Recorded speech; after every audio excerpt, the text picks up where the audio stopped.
Panibagong araw, panibagong new arrival tayo mga buseng. Samahan nyo ako dito ngayon sa JLT Fashion Boutique, Lipa City, Batangas. Ay pagdating nga natin din ay walang jaw, kanya-kanya ng pisto pala mga selektor mga buseng. Ay nakatulog na din gawa ng alas 3 pa nga lang ay nandini na daw ang mga ride. Ay di dahil sari ay pinalaki mga buseng, ay di kanya-kanyang diskarte na lang ibang mga selektor kung paano tatakbo. Ay di kanya-kanyang spot na din mga buseng para alam din natin kung ano yung ating mga tatakbuhin. Ay di ako'y nakisali na rin diyan mga buseng para naman pagtakbo natin ay kita na natin kung ano yung ating mga tatargetay ng mga sapatos. Ay aring si Kuya Dagol ay napasarap na ng himbing din ay tuong para pang nananagin. Ay habang lumilipas ang oras ay padagdag ng padagdag ang mga selektor din kaya naman hindi na tayo makalay sa ating inuupuan at baka tayo maunahan na naman mga buseng. Ay di kahit ihing-ihi ka na taing-tay ka na hindi ka makakaalis din mga buseng. Ay dumating na nga ang pinakamalikot na selektor din mga buseng. Ay akala mi si Mayor ay talagang pormadong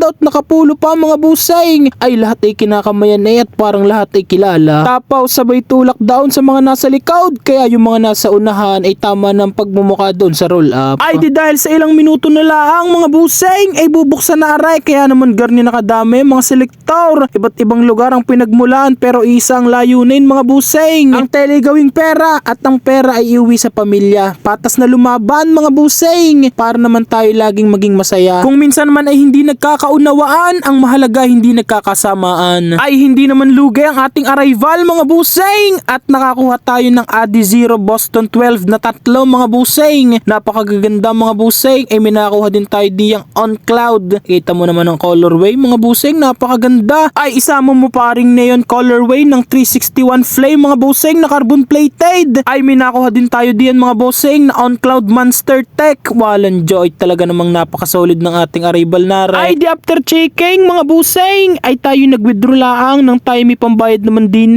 ay iba-iba din at tayo nakakuha ng isang bag ng sapatos mga buseng. 13 pairs yung ating total na nakuha. Ay si paring BJ ay kausap yung aming buyer ay wala muna daw makukuha sa amin ay diyain na mga buseng at atin na lang ipopost at si paring BJ nangangayon ang nakikipag-usap sa ating mga buyer. Ay siya mga buseng at kami uuwi na ni paring BJ hanggang sa susunod na lang ulit mga bossing. Thank you for watching at lagi po kayong mag-iingat.